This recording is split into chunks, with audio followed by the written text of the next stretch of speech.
right, hey, Rock on Beer viewers. This is going to be a little weird, but I finished editing down the Grainfather, my first Grainfather Brewday, and it was a hectic day. So I realized that there's basically no explanation as to why I get up, why I like say things, or why I say, oh well, shit, or that, or why it just kind of cuts out at points. So it's a really disjointed video because there were a bunch of problems, and I basically had to just like put the camera down and take care of stuff. So I've decided what I'm going to do is I have poured myself a pint of smoked stout, which I'll talk about next week, maybe. Anyway, I poured myself a pint. I am going to watch the footage with you and do a sort of running commentary and try and explain things as they come along. So I don't even know how exactly this is going to work, but I am going to be watching up on my monitor here. I'm going to be watching the brew footage, and then I'm going to pause. I'm going to be talking to the camera here and kind of just I'll pause the video and kind of try and explain things. And you know what, this might be weird, it might be cool, I don't know, but let's take a look. I'm going to put this into my ear so that you can't hear the sound, because you're going to be actually watching the video and I'm going to be watching it too, but in the past. All right, let's start this out. I believe it starts with a small tour of the new brew house. Here we go. Welcome to the new brew house. This is my bathroom, of course. So this is all tile flooring in here. So my wife and I concluded that this is the easiest to clean. Comes in handy later. Shower is kind of easy to wash stuff in, and the tub and all that. So won't be too bad. Not missing out. It's not as big as the brew house, or I guess as interesting to look at, but yeah, this is where I'm brewing now. Hey, look at that. Look at that. Yeah, so I got the strike water in the Grainfather. This is Grainfather Brewday 1. Sorry about that. We are heating up to 28 degrees. I just turned it on. This was actually mistake number one, because I had it on the mash setting, so I only had like 200 watts of the 2000 watts of the element running. So I realized that later, not on camera, and turned it on so it heated up a bit quicker. A few minutes ago, I've got 21 liters of strike water in there, heating up to 65 degrees. I've got a timer on, so I'll let you know how long it actually takes to get up to there, but getting a little later start than I would have wanted, but I guess that'll really put to the test this thing, how fast it is. So yeah, I'll be back once the water is up to temp. I didn't bother talking about that timer later because I realized my mistake with the mash element, so disregard. Forgot the flour on the bottom. Don't worry. Yeah, we milled it a little. Oh, let me get the spoon. All right. So the grain, it's my old mill that I haven't used in almost 2 years, and I had forgotten how the settings worked on the sides, the gap settings, and we had to mill it into a dark bucket that we couldn't see the grain in. So by the time we had gotten through milling all the grain, I realized that the gap settings were way, way finer than I had thought from the first test, and we basically made powdered malt. So that was mistake number one. Mashing in for the first time with the Grainfather.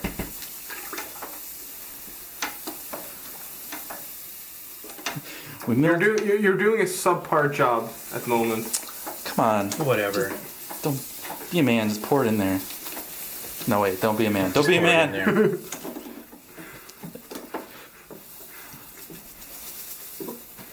Yeah, so we haven't used my mill in a really long time, so it's a little fine. Just, I mean, like, teensy tiny bit fine. It's not complete flour, but I mean, you could make bread from this. You could We throw basically in just are throw in about to. some yeast and some eggs and make something. Isn't that what we're doing? Yeah, we're gonna put some eggs in here. Yeah. We're gonna make challah beer. I'm pretty sure Omnipol has done that. Yeah, I'm sure. I'm sure somebody has done it. Wow, this. Oh shit! Huh? What? All right. So I had to throw the camera down here. This is mistake number 3. We had ended up with. I had grabbed a bunch of malt, and we had ended up with. We were originally just going to go with 5 kilos even of malt, but there was like 450 grams left over, and I didn't want to store it in the house, so we threw it into the mill. But I forgot to adjust in the beersmith.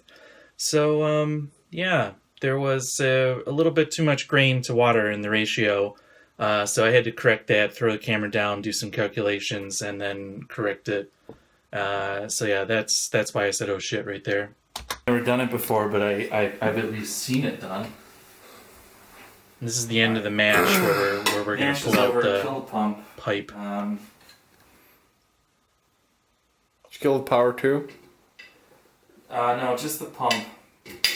Just gonna undo this. Hopefully it doesn't spray burning hot liquid everywhere. It didn't. Hopefully. I'll set you aside for now. They really need like a handle on that lid. Just something should be done about Yeah, I agree. hotness. I agree, past Alex. Alright, Alright. now to lift the grain thing. Ooh. It's so much heavier than I imagined it would be. Need some help? Nope.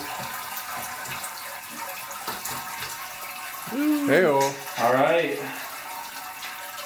That looks good. Okay, so now we just need to get the sparge water and drain it. Wow. It wasn't that hard to lift. I'm big strong guns. Alright, let's get the sparge.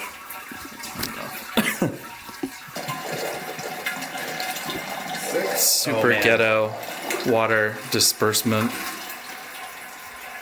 I thought that was such a fun idea. Got it set for boil. There's like beer and stuff down there.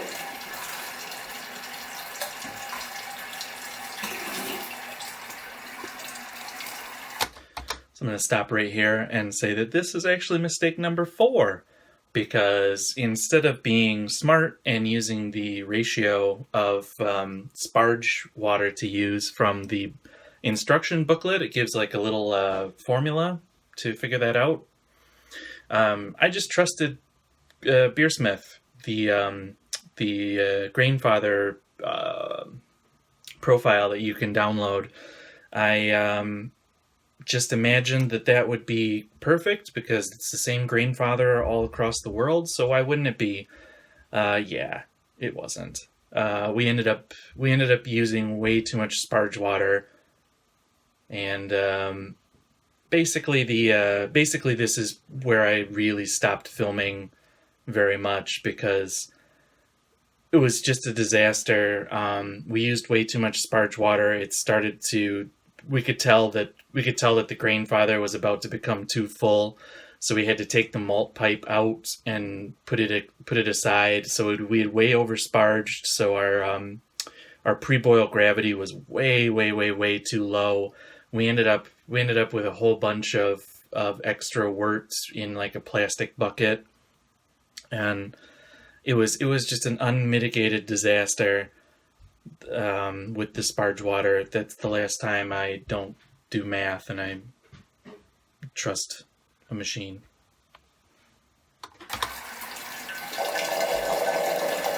It's actually a lot of Sparge water.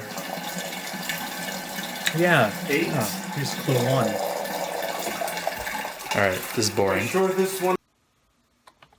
Basically think we used twice as much Sparge water as there was supposed to be. Yeah, but I think it was twice as much because, I don't know, Beersmith is stupid. So, on to the end of the boil and our final huge mistake. So this is the chilling phase. Wasn't exactly the most successful brew day we've ever had. No, it's terrible. It was a terrible day.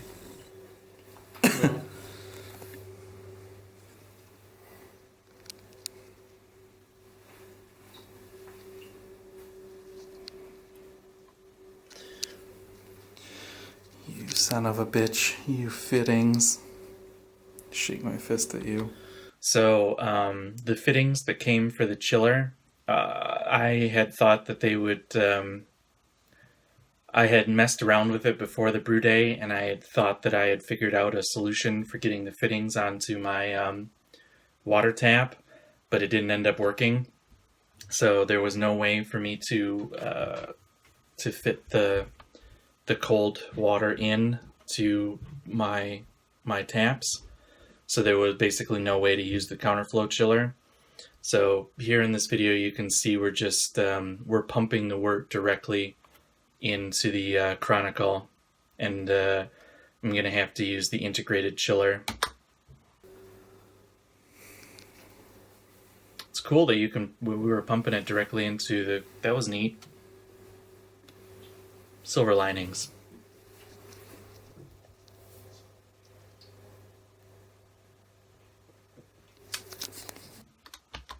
So here's my solution. This is the solution I came up with to chill the beer because I didn't have a pump or anything. We're actually running cold water from the shower into the Grainfather, using the Grainfather pump to pump into the integrated chiller in the Chronicle, and then the water is just coming back out and going in the drain. It was, yeah, necessity, mother of invention type situation. It took forever. It took a really long time to cool because it's basically an immersion chiller inside the Chronicle. You can see that it wasn't a great solution at all, but it did work. It did work. So, but it took like 3 times as long as we really wanted it to. And that's it. That's the end of the footage that I had from that day. Yeah, you can see why I've been complaining about it for the past few weeks about how crappy the footage is. And but I know a lot of people have kept writing comments and asking, about it, and I didn't want to just throw it away and I don't know and not acknowledge it ever existed. But yeah, so. Definitely next time I'm going to try and do a better video which actually shows off the machine. And now we've learned from these mistakes and, well, be better next time. Which I think next weekend is probably going to be the next brew day, which I don't know when I'm going to put this out, so you have absolutely no idea what I'm talking about. And neither do I. So that's a good sign that I should sign off. Cheers to everyone who's asked about this footage. Sorry you had to watch it. Sorry I had to brew it. No. Learning experience, just like I had just a lot of new variables that day, and it's all just a big learning experience. And yeah, next time will be better, and I hope you'll stick around for next time. And I'll see you then. Cheers.